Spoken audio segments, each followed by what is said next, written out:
아침 말씀 두란노의 생명의 삶 본문 순서를 따라갑니다.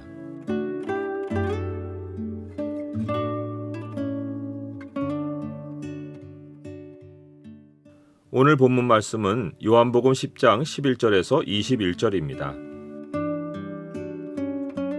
오늘 본문을 소망의 창으로 보면 우리가 주님께 순종하는 삶에서 부활의 승리가 보입니다.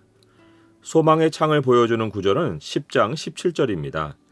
내가 내 목숨을 버리는 것은 그것을 내가 다시 얻기 위함이니 이로 말미암아 아버지께서 나를 사랑하시느니라. 예수님은 나는 선한 목자라고 하셨습니다. 성경이 말하는 선함은 일반적으로 탐욕과 반대 개념입니다. 선한 일, 선한 사업은 나누어 주고 너그러이 베푸는 일을 뜻합니다. 그래서 선한 목자와 대조되는 것은 탐욕을 품은 사꾼입니다. 사꾼은 양을 돌보기보다 시간당 계약한 돈만 챙기고 자기 안전에 위협이 되면 도망칩니다. 베드로 사도는 오늘날 목사에 해당하는 그 당시 장로들에게 편지를 보내면서 너희 중에 있는 하나님의 양무리를 치되 억지로 하지 말고 하나님의 뜻을 따라 자원함으로 하며 더러운 이득을 위하여 하지 말고 기꺼이 하라 하고 명령했습니다. 더러운 이득을 위한다는 말은 하는 일은 거룩한 책무인데 마음은 이득을 보려는 목적을 가지는 것입니다. 마음이 순전하지 못하고 주님과 돈을 섬기는 것이 섞여 있습니다. 더러움은 바로 섞임에서 나옵니다. 예수님이 사꾼을 언급하신 것은 바리새인들을 두고 하신 것입니다. 그들은 일전에 예수님이 집 하인이 두 주인을 섬길 수 없나니 혹 이를 미워하고 저를 사랑하거나 혹 이를 중히 여기고 저를 경히 여길 것임이니라. 너희는 하나님과 재물을 겸하여 섬길 수 없느니라 하고 말씀하셨을 때 듣고 비웃었던 자들입니다. 그 이유는 그들이 돈을 좋아했기 때문입니다. 그들 속마음에는 이런 생각이 있었을 것입니다. 당신이 우리 이야기를 하는가 본데 돈 없이 하나님 섬기는 사람이 어디 있다고 혼자 세상 모르는 이야기를 하는 거야. 당신도 돈이 없어봐 두 주인을 섬길 수 없다는 말이 입에서 나오는가. 나는 이러한 바리새인들의 속생각에 어느 만큼 같은 생각입니까? 정말 하나님과 재물을 겸해서 섬기지 않고 하나님을 먼저 섬기고 돈을 2차로 두면 세상에서 생존할 수 없습니까? 세상은 하나님을 생각조차 안 하니까 예수님이 이런 말씀을 해도 갈등할 것이 없습니다. 하지만 하나님의 사람이 하나님을 먼저 사랑하기를 삶의 확고한 우선순위로 정립해놓고 선한 일에 힘쓰지 않으면 하나님과 돈을 겸하여 섬길 수 없다는 말씀을 들을 때마다 갈등합니다. 선한 목자의 특징은 양을 위하여 목숨을 버리는 것입니다. 자신의 이득을 목적으로 하는 일이 없습니다. 모든 희생은 양으로 생명을 얻게 하고 더 풍성히 얻게 하려는 것입니다. 여기서 희생은 자기가 가진 소유를 나누는 정도가 아닙니다. 선한 목자는 목숨을 버립니다. 다윗이 자기 양을 지키려고 사자나 곰도 무수하지 않고 달려들어 싸웠던 것과 같습니다. 이것은 누가 시킨다고 되는 일이 아닙니다. 하나님의 양무리를 억지로 치고 더러운 이득이 목적인 사람은 절대 이렇게 못합니다. 도대체 예수님의 선하심은 어디에서 나왔습니까? 그냥 예수님이니까 선한 일을 할 수 있고 어떤 희생도 할 수 있었던 것입니까? 그렇지 않다는 것은 우리가 예수님이 일평생 아버지 하나님께 기도하며 사셨던 것을 보고 알 수 있습니다. 그러면 예수님은 무엇을 근거로 그렇게 확신 있게 자신은 나는 선한 목자라고 선포하셨습니까? 어떻게 그렇게 양을 위해 목숨까지 자원하여 버릴 수 있었습니까? 우리는 그 이유를 예수님이 이렇게 하신 말씀 안에서 찾을 수 있습니다.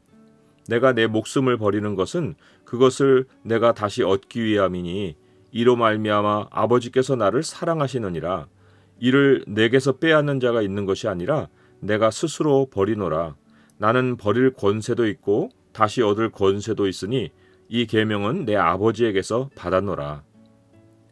특별히 여기서 이 계명은 내 아버지에게서 받았노라는 말이 예수님이 하나님을 자원하여 섬기신 이유입니다. 이 계명이란 말은 이 명령이란 말입니다. 하나님 아버지께서 예수님께 명령을 하셨는데 너의 목숨을 버리라는 것입니다. 마치 하나님께서 아브라함에게 내 아들 내 사랑하는 독자 이삭을 데리고 모리아 땅으로 가서 내가 네게 일러준 한 산 거기서 그를 번제로 드리라 하고 명령하신 것과 같습니다. 아브라함이 이삭의 목숨만 보았다면 이 명령에 순종할 수 없습니다. 한번 죽이면 다시 볼 수 없는 아들의 목숨을 어찌 자기 손으로 끊습니까? 목숨만 보는 사람은 절대 희생하지 못합니다. 그런데 성경은 아브라함이 그렇게 할 수 있었던 이유를 이렇게 말합니다. 그가 하나님이 능히 이삭을 죽은 자 가운데서 다시 살리실 줄로 생각한지라. 아브라함의 믿음 안에 부활이 있었습니다. 그가 이삭을 막무가내 순종으로 죽이려던 것이 아닙니다.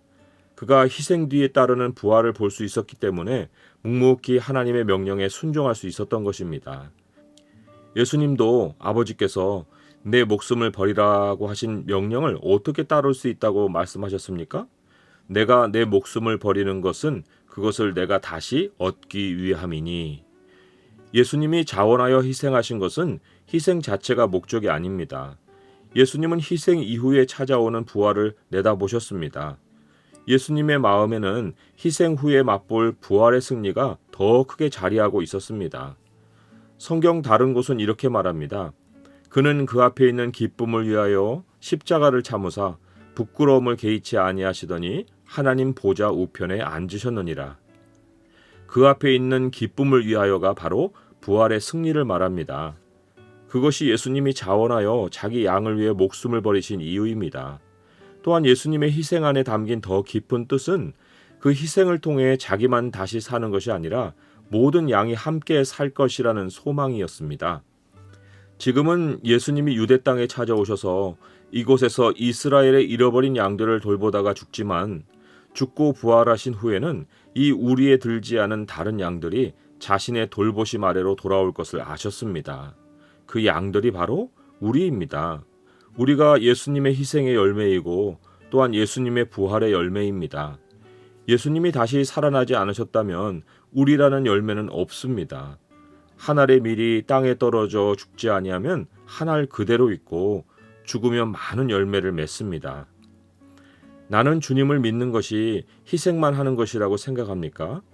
나 하나 돌보기도 힘든데 내 식구도 아니고 무슨 성도들을 섬기냐고 생각합니까? 그렇다면 내 눈은 내 목숨에 갇혀 있습니다. 내가 죽지 않으면 목숨에 연연할 수밖에 없습니다. 돈을 좋아하게 됩니다. 무슨 일을 해도 설령 그것이 모양으로는 남들을 섬기는 일이라도 더러운 이득을 위할 수밖에 없습니다. 어떤 사람은 하나님의 눈밖에 나지 않으려고 어느 정도 희생하는 모양을 유지합니다. 그런데 예수님이 희생을 해서 하나님 아버지의 사랑을 얻으셨습니까? 예수님은 내 목숨을 버리는 것은 그것을 내가 다시 얻기 위함이니 이로 말미암아 아버지께서 나를 사랑하시느니라고 말씀하십니다. 부활신앙을 품고 십자가를 향하셨기에 하나님 아버지께서 예수님을 사랑하신 것입니다. 마치 하나님이 부활신앙을 품고 이삭을 내리치려던 아브라함의 손을 멈추시고 이제야 내가 하나님을 경외하는 줄 아노라 하고 인정하셨던 것과 같습니다. 삭슬 위하고 목숨을 위하는 삶은 세상이 내 안에 심은 생각입니다. 하나님은 영원한 상을 준비해 놓으시고 희생보다 부활의 승리를 바라보라고 하십니다. 나중에 하나님께 상상할 수 없는 영광의 상을 받을 때에 이 땅에서 무엇을 희생했다고 생각한 모든 생각이 하염없이 부끄러워질 날이 올 것입니다. 이제 우리 모두 예수님을 본받아서 서로에게 선한 목자가 됩시다. 내 아내, 남편, 아이, 그리고 소중한 나의 성도들과 내 삶의 반경 안에서 만나는 모든 이웃에게 사꾼이 아니라 목자가 됩시다. 하나님의 명령에 순종하는 것을 희생으로 여기지 말고 나 한 사람의 죽음이 많은 열매를 맺는 것을 알고 내 것과 나 자신을 나누어 주며 삽시다. 이 세상에 내 인생을 남기지 말고 그리스도의 사랑을 남기고 하나님의 품으로 돌아갑시다. 주님, 세상이 선함보다 탐욕을 부추길 때에 제가 선한 목자이신 주님을 기억하게 하옵소서. 부활을 바라보고 주님의 명령에 순종하게 하옵소서. 저의 인생을 주님이 원하시는 대로 사용하시어 많은 사람을 주님의 나라로 이끄시옵소서. 예수 그리스도의 이름으로 기도드립니다. 아멘.